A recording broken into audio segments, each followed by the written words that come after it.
And I choose to talk about the first 4 teams because the semi-finalists and the medal winners played one more matches and they played harder matches against each other.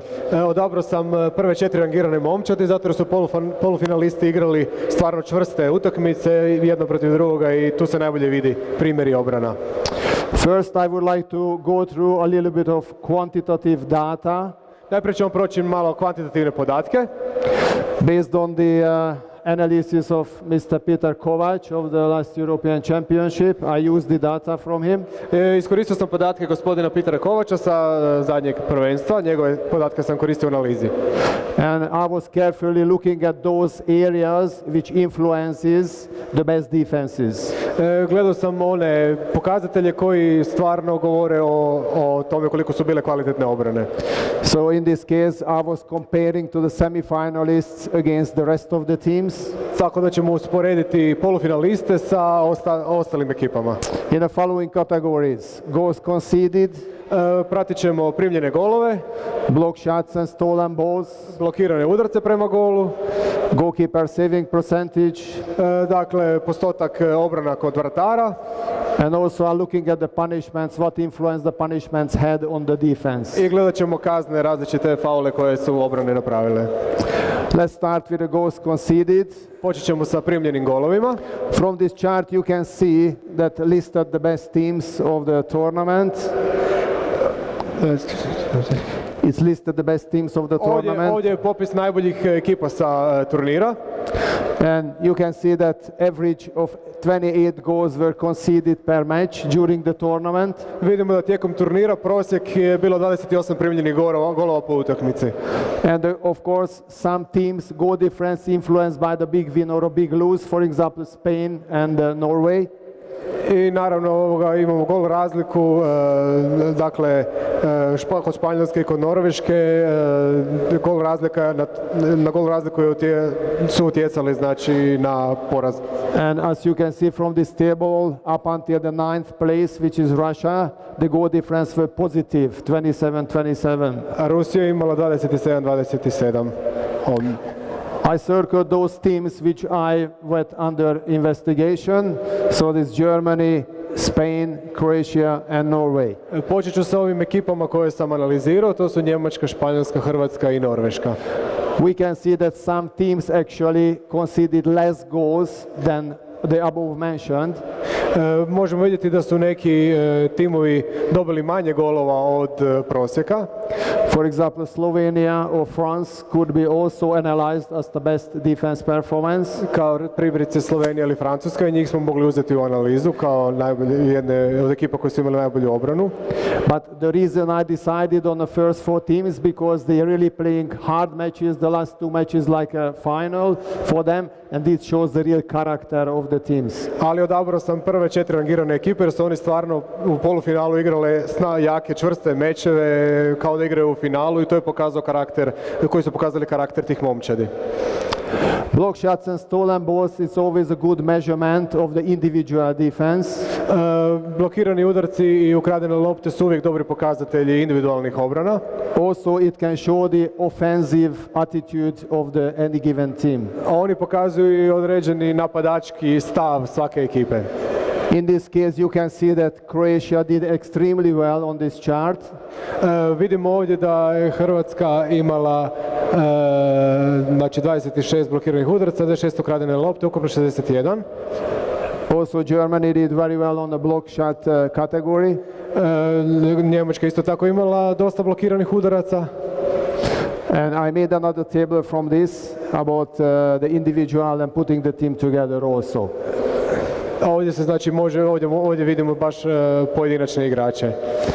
You can see there is many red circle. It means that in a leading list it's many of the top 4 teams are represented by a player.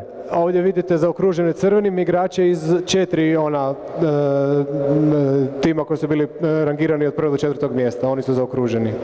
If you're looking at the team performance, who blocked the most shots, we can see that average 3.5 shots were blocked, almost 4 shots were blocked throughout the tournament. Možete vidjeti da u prosjeku 3,5 blokirane udarca prema vratima su imale ove ekipe koje su bile rangirane kao najbolje.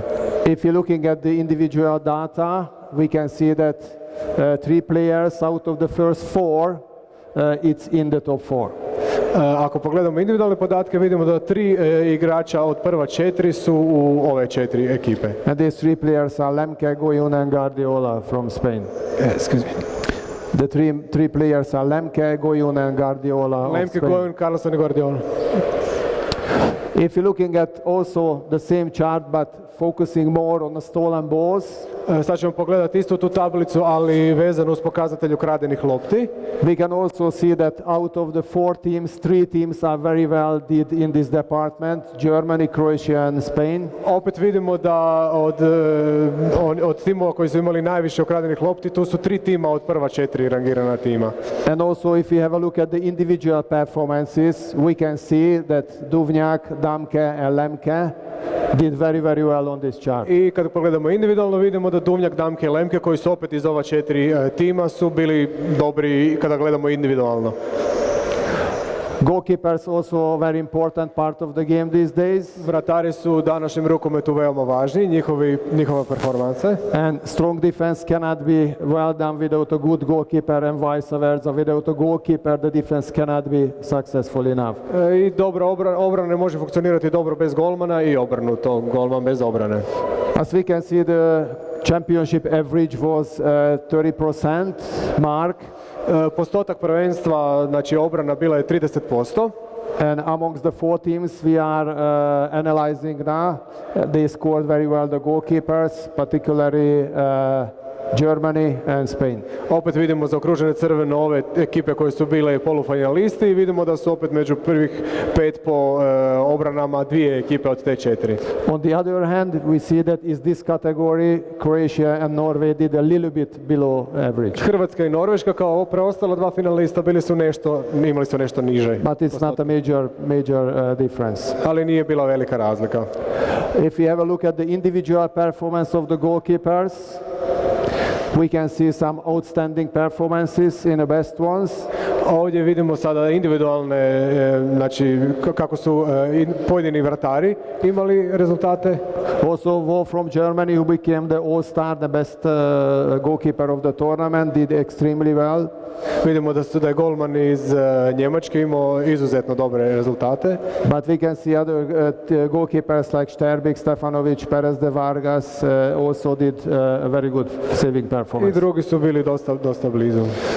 So the goalkeepers done enough to support their teams and they participated in the success of the defense also. Dakle, može se reći da su vratari dobro odradili svoj posao i dali svoj obol igri u obrani. It also a measurement of the defense that how can they cope with less number of players in defense. Ovdje znači ćemo sad pogledati kako su se obrane nosile sa smanjenim brojem igrača nakon isključenja. In this regard, I was looking at the punishment, how the punishment influenced the defense and the goals conceded. Promatrao sam na koji način su isključenja utjecali na obranu i na broj golova koji su postigli.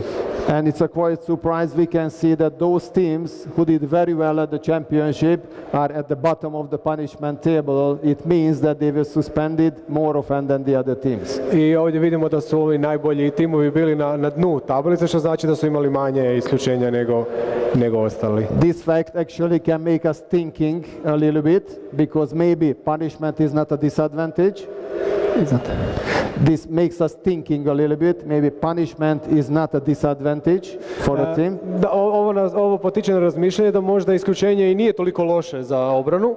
Or the punishment maybe bring up a better attitude from the players. To bi se moglo objasniti na taj način što možda ekipa kada ima isključenje ima bolji stav, bolji pristup igri, više se zalaže, tako da to je nešto čemu vrijedi razmisliti malo.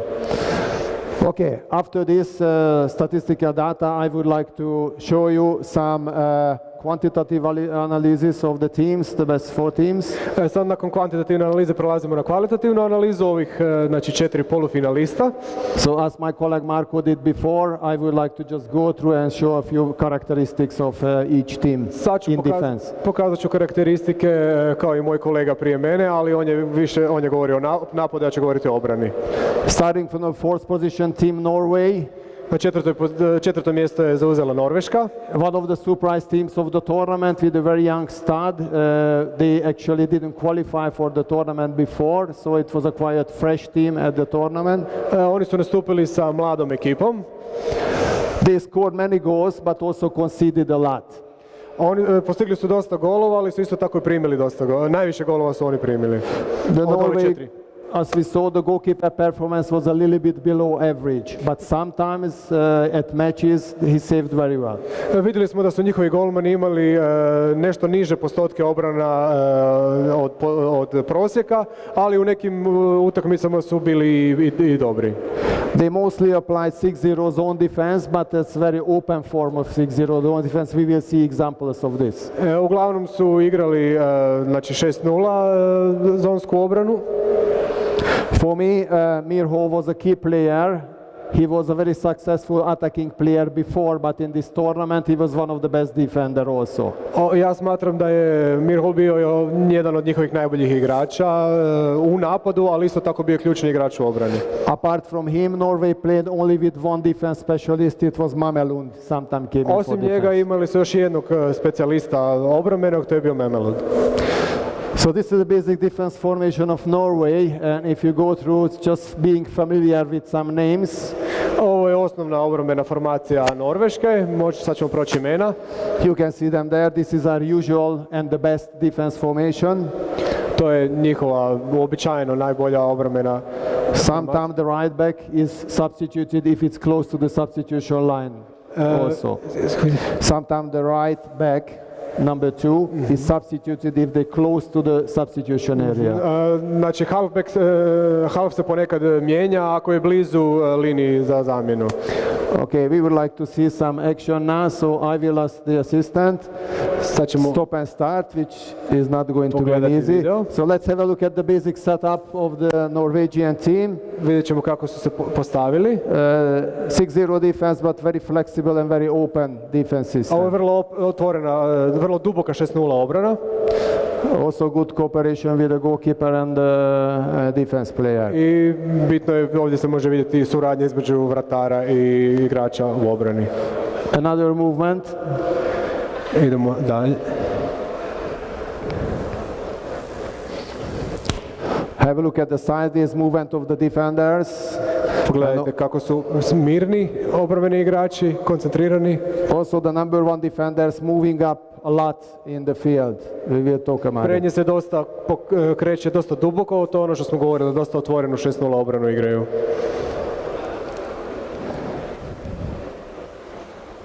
Okay. I would like to highlight the fact that the winger defenders moving inside a little bit to the court makes the defense more compact in the middle.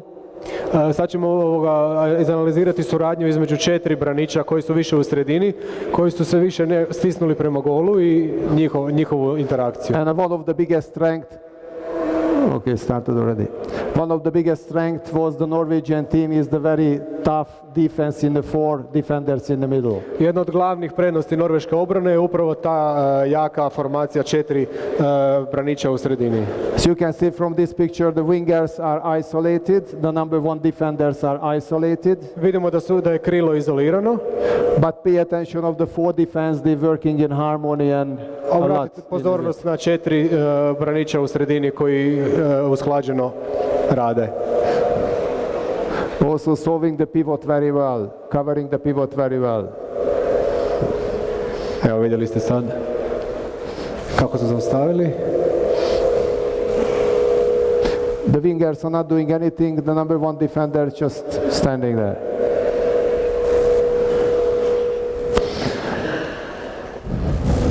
Okay, it was also the strength of the Norwegian team, had the goalkeeper and the number 2 defender was cooperating together in terms of saving shots and covering certain side of the goal. Isto tako jedna od važnih značajki obrane Norveške bila je suradnja između vratara i drugog braniča na desnoj strani koji je pokrivao određene kutove šuteva prema golu.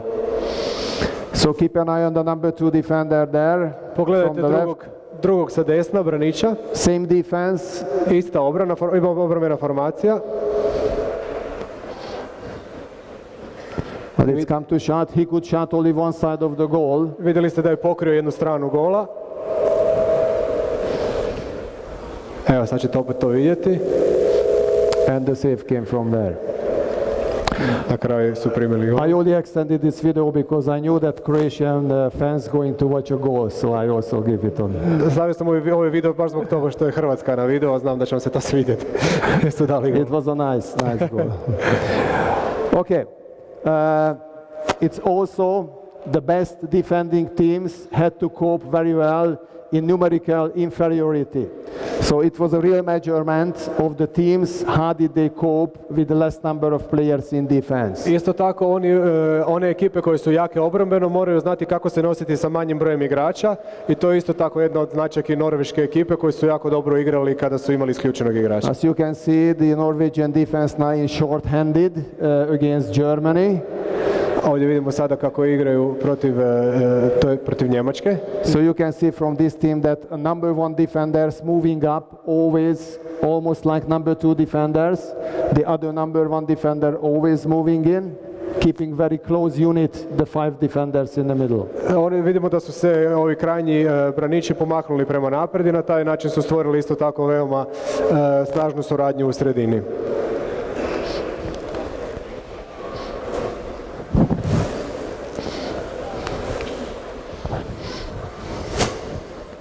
They maintain the open defense, although they one man down. Igrali su dosta duboko, but give up the wings totally.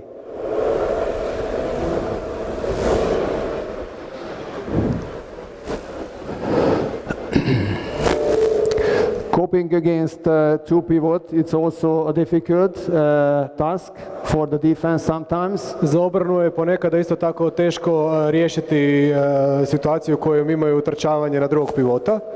Now the teams we saw from Marco's presentation, then the teams these days using more crossings and using more transition of the winger player. Vidjeli smo iz Markovih predavanja da danas ekipe sve više koriste križanja. It means that the defense has to be ready for that one too. To znači da obrana mora biti spremna i na takve varijante napadačke. And it's a real hard task sometimes for a defense, either focusing on the pivot or stepping out for the backcourt player. I obrana mora donijeti često puta teške odluke da li će se fokusirati na pivota ili će izaći na vanjske igrače.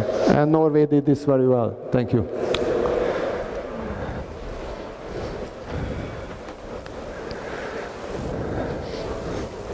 So here's a transition from the left wing, running in. The second pivot position has both pivot double covered. Drugog pivota, imamo dva pivota. Very well covered. Also, they stepping out and marking the izlaze duboko na players vanjske. as well.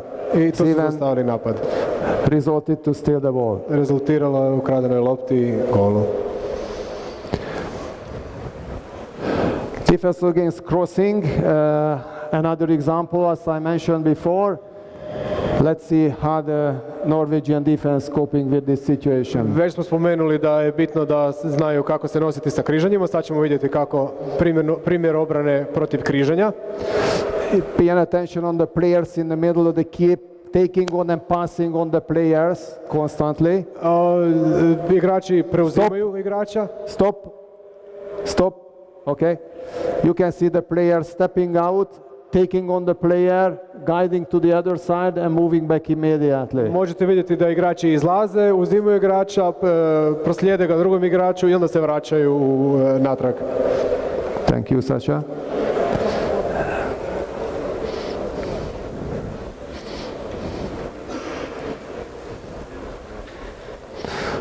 Forced to shoot from the wing when usually better has obrana vratara.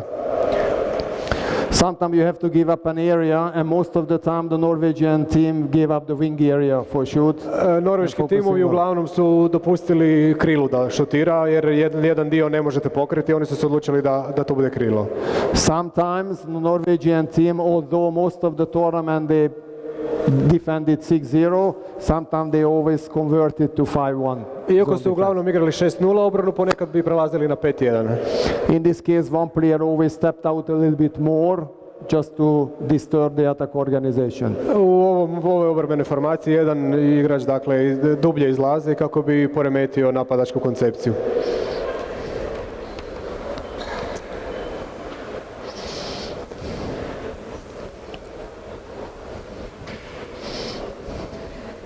So now the formation changes a little bit, like Mirho Sad coming će se out. promijeniti formacija, evo ga. Okay, taking on always the player in the center. He's not man-on-man marking, he's protecting the area, but he's coming out. Izašao je i probao poremetiti igru. Also stealing the ball, it's an important part of the defense because you can start immediate fast break from that one. Isto tako, važne su ukradene presječene lopte jer se može odmah prijeći u sljedeću fazu igre, odnosno u Let's see how successful was Norway stealing the ball from the basic defense formation. Sad ćemo pogledati iz te osnovne formacije 6-0 kako su Norvežani radili na presjecanju lopte. So it's a solid 6-0, they keep coming out 6-0. and moving back. Giving up the wing, good goalkeeper save from the wing. Golman je dobro obranio sa krila. As mentioned before, they have to give up one area. Morali su dopustiti krilu da šutira. It's a nice save also. I lijepa obrana je bila. And then maintain this defense attitude again. I ovdje vidimo presječenu loptu. It's a nice steal and initiated fast break. Lopta, brza kontra. Okay, Croatia. Idemo sad na Hrvatsku. So if I say something you don't like, just please let me know, okay? Ako kažem nešto što vam se neće svidjeti, slobodno mi dajte to do znanja.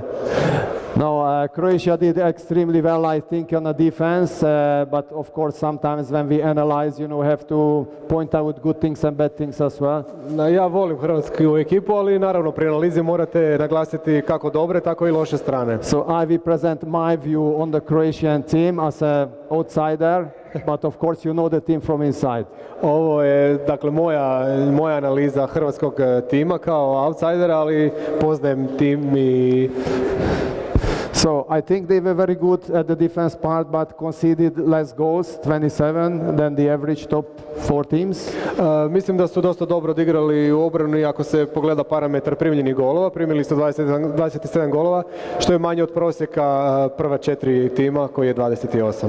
We saw from the previous chart that they stored the third most balls, already 36 balls, particularly Duvnjak was very good in stealing balls. Vidjeli smo prije da je Duvnjak bio jedan od najboljih igrača po pitanju ukradenih lopti, a Hrvatska je bila rangirana kao treća po najvećem broju ukradenih lopti. Also they blocked the third most shots. Bili su treći isto tako po broju blokiranih udaraca na vrata. Which shows a very good ability of the players at the middle to stop balls. Odabrali su igrače koji su imali jako dobru sposobnost blokiranja.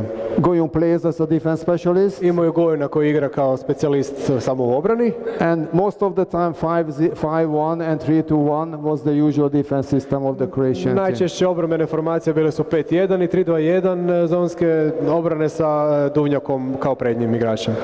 Do you all agree with this? Hands up. Yeah? Thank you very much. Jel do sada se slažete sa mnom? Okay, thank you. Now let's see Croatia. This was the basic defense setup. I'd say the most often used basic setup for defense for Croatia. Ovo je bila najčešća formacija obrambena Hrvatske. For me, if I have to point out one player, Maric was a pleasant surprise for me. In defense and in attack as well, I think he was one of the best pivots and defender. Ako moram ja odabrati jednog igrača kojeg bi naglasio kao posebno učinkovitog u obrani, to je bio po meni Marić, koji je po meni odigrao jako dobru obranu. Of course, the other players are very experienced and used to each other, so perhaps Spain and Croatia had the most accustomed defense together. Naravno, drugi igrači se međusobno poznaju, jako dobro surađuju i mislim da Hrvatska i Španjolska su imali najsinhroniziranije obrane. So let's see some beautiful defense from Croatia. Ok, idemo sad malo pogledati kako je Hrvatska igrala u obrani. Defense formation first, and Hadi steal a ball when they back to 6-0. Ok, obrana 6-0 i ukradene lopte.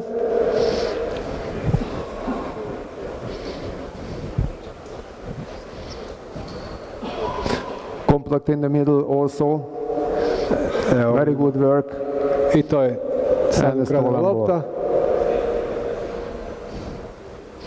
Good finish also. Dobar pogodak.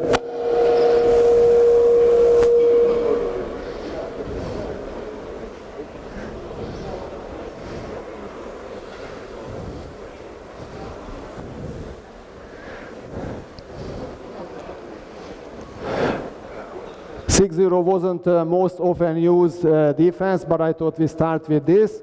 5-1 and sometimes 3-2-1, which is a very traditional way of Croatia to defending, was the biggest strength. And Croatia was the only team at the tournament consequently used 3-2-1 and 5-1. Počeli smo sa 6-0, ali 6-0 nije bila najčešća obrana koju je igrala hrvatska reprezentacija. 5-1 i 3-2-1, posebice 3-2-1 koja je tradicionalno jako česta obrana u hrvatskoj reprezentaciji, bile su najčešće. In this clip they doing it a very organized and very disciplined way. U ovom klipu, videu koji ćete vidjeti, rade 3-2-1 obranu na vrlo organizirani i disciplinirani način. Oh, sorry. Yep.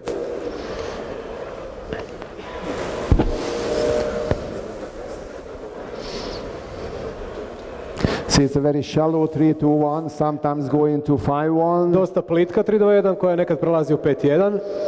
The four defenders moving very well in the middle, in depth, in width also. Ovdje sad je više u 5-1 prešlo, sad opet prelaze. Forcing the opposition to make a mistake.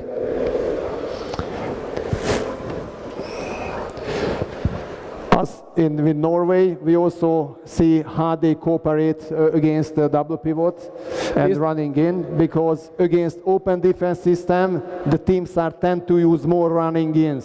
Isto tako pogledat ćemo sad kao i u slučaju Norveške na koji način su se nosili sa utrčavanjem na drugog pivota, posebice zato što kod obrane 3-2-1 dosta često timovi u napadu koriste utrčavanje kao napad na takvu obranu. So if you open up your defense, you have to be the master of how to defend against players running into. Ako igrate duboku obranu, morate biti majstor u obrani crte, odnosno znate kako se nositi sa utrčavanjem igrača. And Croatian defense did this very well throughout the tournament. Ovdje su isto tako jako dobro to odradili.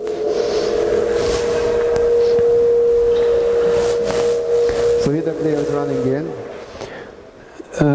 Vidimo jedan igrač je utrčao. And they start a fast break from it. I odmah su krenuli u sljedeću fazu igre. Okay. Once more, please.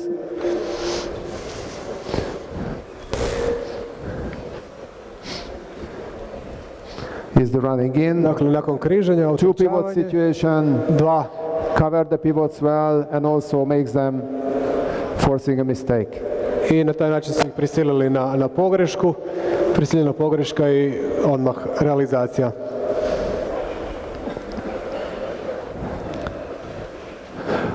Okay, another example how this 3-2-1 zone defense was working. Sad ćemo vidjeti još jedan primjer obrane 3-2-1. With the help of the goalkeeper. Nakon obrane vratara.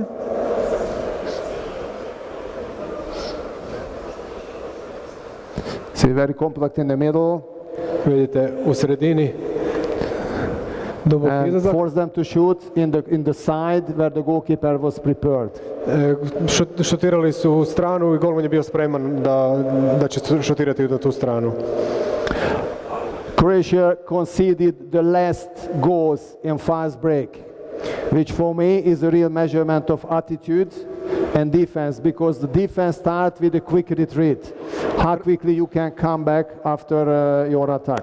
Hrvatska je primila najmanje golova nakon iz kontri i polukontri, odnosno jako brzo su se povlačili natrag u obranu, što je za mene jako važno, jer mislim da to pokazuje karakter obrane. Koliko se brzo možete vratiti u obranu, toliko je snažna vaša obrana. So this is a credit to the team that after they lost the ball, how quickly they regrouped and came back. Ovdje ćete vidjeti koliko brzo se momčad nakon što su izgubili loptu uspjela regrupirati i vratiti u obranu.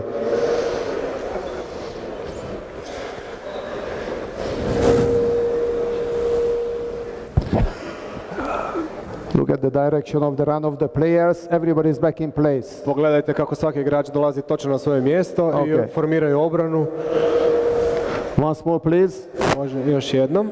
It was 2.8 seconds. I measured once. 2.8 seconds. Za 2,8 sekundi su se vratili i izmjerio sam. They were totally back.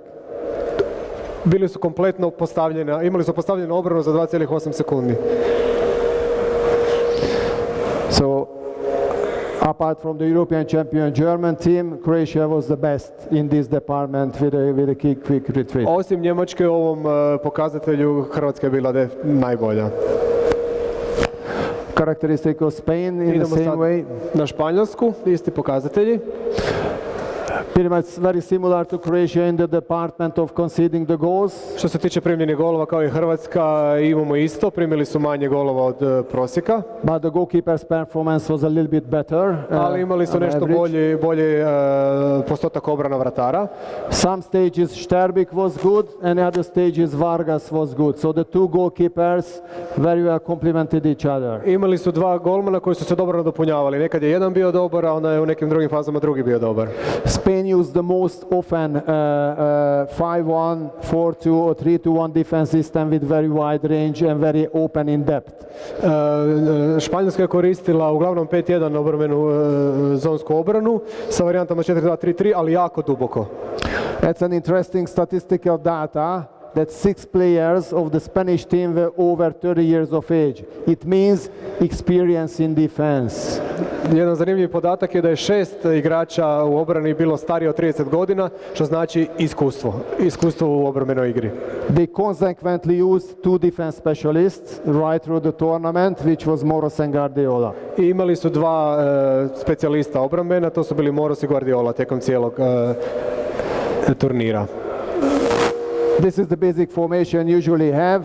The wingers almost unchanged. Sometimes Ugalde comes for Rivera, but most of the time the 4 defenders in the middle is the same.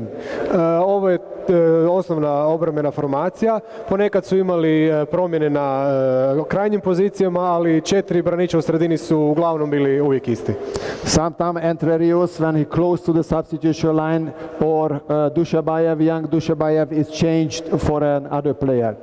Ponekad kada bi bio Rivera blizu linije za izmjenu, onda bi Dushabayev mlađi ulazio umjesto Rivere. Garcia was the player who most often fell out from the defense and tried to steal the ball, while Guardiola and Moros gave a very good stability at the defense at the back. Guardiola i Moros su igrali više čvršće u sredini, a Garcia i ovi više vani koji su izlazili su više pokušavali presjeći i ukrasti loptu. So let's have a look at some of the examples. First of all, of course, the basic setup so we can see how they position themselves. Prvo ćemo pogledati osnovu kako su postavili obranu, kako je bila duboka.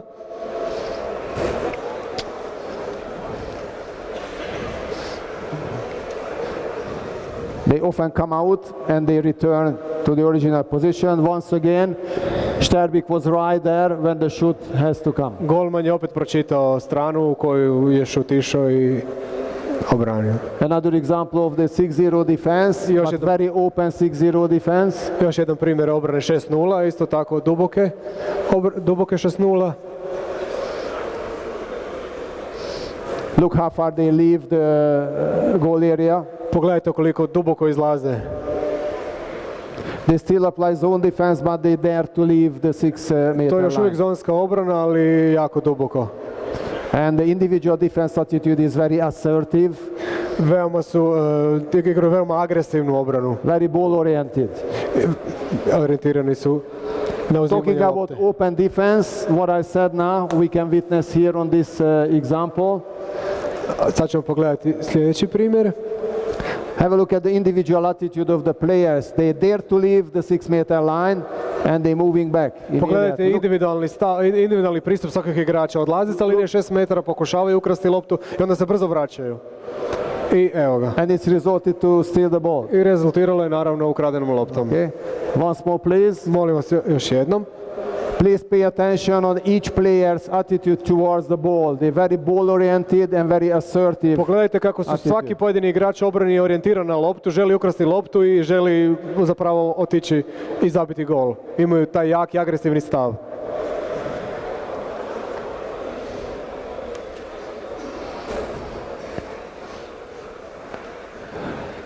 Okay, we didn't see many blocks yet, but also Spain, did very well with the two tall defenders in the middle. So we will see how they stop the ball, with a block at the open defense, quick retreat, steal, and then fast break again. This is a big footage of how to put everything which is important in defense. Ovdje nismo još vidjeli blokove, sad ćete vidjeti kako su blokirali i kako su onda imali brzi protunapad iz bloka nakon ukradene lopte. So open defense makes the attackers hesitant, has to shoot, coming the block. Dakle, nakon šuta, blok, starting of fast break i odmah u protunapad. Quick retreat. Look at pogledajte stav igrača, koliko se trudi da se brzo vrati u obranu. Excellent coming back. Odlično su se vratili, postavili su se i ponovo put pressure on the offense and stole the ball again. That's in succession about 1 minute, 2 very intensive defense period. To je veoma bio intenzivan, ove 2 minute bile su veoma intenzivne što se tiče kondicijski zahtjevne. Including excellent defense, individual attitude, blocking, quick retreat, stealing the ball and finishing off fast break. Pokazali su sve karakteristike, sve parametre koje mora imati obrana, i blokiranje, i brzo vraćanje obranu, i brza kontra.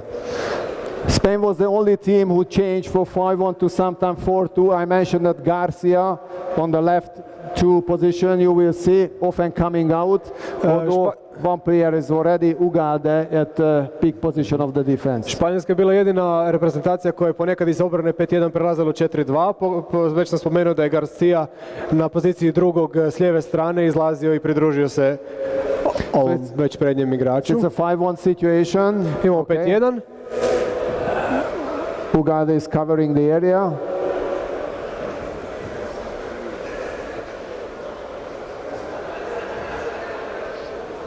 And able to steal the ball. I uspjeli su ukrasti loptu opet.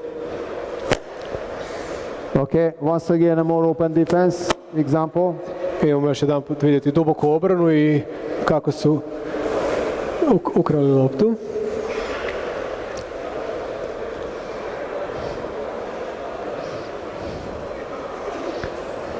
Body contact all the time and resulting to lose the ball. Jaki pressing i rezultiralo je naravno gubitkom lopte. I will skip this one because no time. Ovo ćemo preskočiti, nemamo baš vremena. Perhaps we can show this example still. Pokazat ćemo još jedno, kako su još jednom... Once again, Ugalde at front. And you see the number 2 defenders coming out, stealing the ball. Vidjeli ste. It was very typical of Garcia. Garcia je zaslužan za ovo. Once more, please. It's so called the ball trap. To je takozvana postavljena zamka za... When Ugalde covered very well the player. Duboko i pričekao i... And Garcia used the opportunity extremely well. Ovo su isto jako dobro izveli, iako nije rezultiralo pogodkom. Okay, goalkeepers, we are not talking about, there is no time. Preskočit ćemo i obrane, nemamo vremena za to. Let's focus on the last team, which is Germany. Of course, I left it last, like Marco did with the attack also. Let's see, I think it's obvious that the German team with the young, enthusiastic attitude, they won the championship with the defense and with the heart. So let's see, how they did. Sad ćemo pogledati njemačku reprezentaciju. Ostavio sam je za kraj namjerno kao i Marko. Mislim da su njihova mlada ekipa je dobila prvenstvo primarno svojim srčanim nastupom i primarno obranom conceded the least goals average, 25 goals, you know, which is well below the competition average. Postotak primljenih golova, imali su 25 primljenih golova, što je dosta ispod prosjeka. Came with excellent goalkeeper performance. Wolf was Imali su odlične goalkeeper of the tournament. postotke obrana golmana. Quite surprisingly, 6 players were under 23 and only one player, Lichtelen, the second goalkeeper, was over 30 years of age. Jedino Lichtelen je bio stariji od 30 godina, 6 igrača su bili mlađi od 23 godine. Lemke and Pekeler were the two best defenders in the middle. We will see examples of this. Lemke i Pekler su bili najbolji obrambeni igrači u sredini. And although they started with strong 6-0 defense, Pekeler also came out many times and used his large arms and big span for covering as much space as possible. Igrali su snažnu 6-0 obranu i često puta su izlazili van, često su mijenjali u 5-1 gdje su koristili igrače koji su imali veliki raspon ruku i na taj način pokrivali puno prostora. One thing is quite interesting in the German defense is they're always taking this one line up. It's almost a straight line, you can see the defense. A ovdje vidite karakteristiku njemačke obrane da stoje gotovo u ravnoj liniji u obrani 6-0. Because the number one defenders are always stepping out. To je zbog toga što dakle prvi, odnosno krajnji uvijek rade jedan korak prema naprijed i izlaze duboko. That was a quite unique for them and tomorrow we will do exercises for this. To su morali to dobro uvježbati. So they always kept this line, wherever the ball was, number one coming out. When the ball comes to the other side, number one goes back and then right one coming out. Morali su ti krajnji igrači su morali biti jako pokretljivi da su mogli stalno izlaziti i vraćati se kad lopta ide na drugu stranu. Let's see the basic setup. Vidjet ćemo sada osnovnu obranu njihovu, kako su postavili. We have mentioned the two big guys in the middle, Lemke and Pekeler. Imamo drugog pivota. 2 meter 10 and 2 meter 3. 2 metra. With lots of kilograms of muscles on their body. Više od 2 metra i puno i mnogo kilograma mišićne mase. They're moving very well.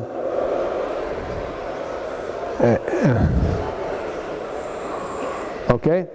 So you could see, and you will see many times that the winger defenders, the number ones, are stepping inside, making the defense more compact in the middle. Često puta smo mogli vidjeti da krajnji ovi u obrani, odnosno prvi igrači, da su se zbijali u sredinu i na taj način stvarali, odnosno pojačavali sredinu.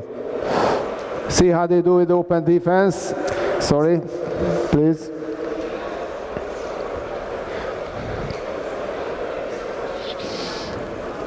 Okay, it's a transition. We're running on to second defense. Evo imamo opet otrčavanje na drugog pivota. Look, Pekeler is there to come out. Pogledajte izlaske. And initiating fast break by himself. I odmah ide, dakle, protunapad. Okay, another example how they defended against two pivot when 5-6. Imamo sad primjer kako su se obranili protiv drugog pivota kada su imali isključenog igrača. If you remember the final 2 years ago, they started the match that in the first half they already 5 suspensions, Germany, and they were leading by 4 goals. Ako se sjećate kad su započeli prvu utakmicu, odmah na početku su imali već 5 isključenja. So as I mentioned at the beginning, one of the biggest strengths was the German team is that defended extremely well when they were short-handed. Već sam napomenuo da je jedna od glavnih snaga njemačke ekipe da su se dobro branili kada su imali manje igrača. So the defense attitude didn't change when it was 5 against 6.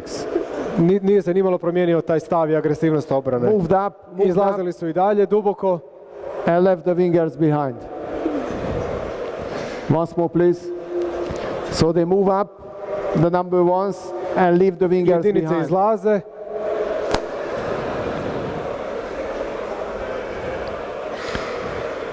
Okay, another example of 5 against 6. Još jedan primjer obrane sa igračem manje. It's almost identical. They have to step out. Izlaze. Dobro Number one defenders moving very well so that they cannot pass it to the winger. Broj jedan je duboko izašao i zatvorio spriječio davanje prema krilu. Resulted in losing the ball. I naravno to je rezultiralo da su im uzeli loptu, odnosno da su izgubili loptu. Apart from Croatia, I mentioned, they were the teams who retreated very well, you know, didn't concede many fast break goals. So let's see an example of how they did that. Sad ćemo vidjeti primjer brzog povlačenja u obranu nakon izgubljene lopte. Kao i u slučaju Hrvatske, to je So when they lost the ball, they moved like very važno da quickly prime malo golova. and stole the ball. Ukrali su na kraju loptu. It's also very good psychologically. It's a big boost for the team if they can do that. Brzo povlačenje je dobro i psihološki za ekipu kada se uspiju vratiti i postaviti obranu ili još ovako kao što je bio primjer ukrasti loptu. To dodatno motivira ekipu. One more example of this one. I još jedan primjer iste situacije. U napadu su.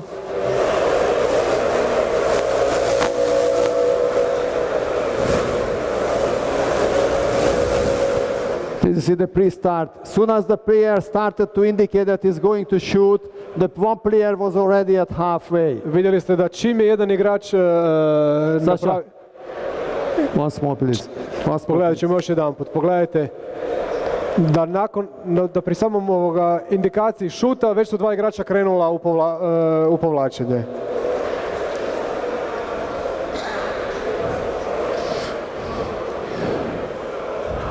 And this last shot, we have to mention that Wolf was the best goalkeeper of the tournament. Without perhaps the German defense should not be that strong. So let's see one excellent save of Wolf. Vidjet ćemo još jednu sad Wolfovu izvanrednu obranu. Bez njega možda ta obrana ne je bila toliko jaka, ali on je bio najbolji golman prvenstva. Evo, za kraj. He was extremely good from close range. Odlično je branio šutuje sa 6 metara. And contributed very well to the defense of the German team. I odlično je radio koordinirano sa obranom.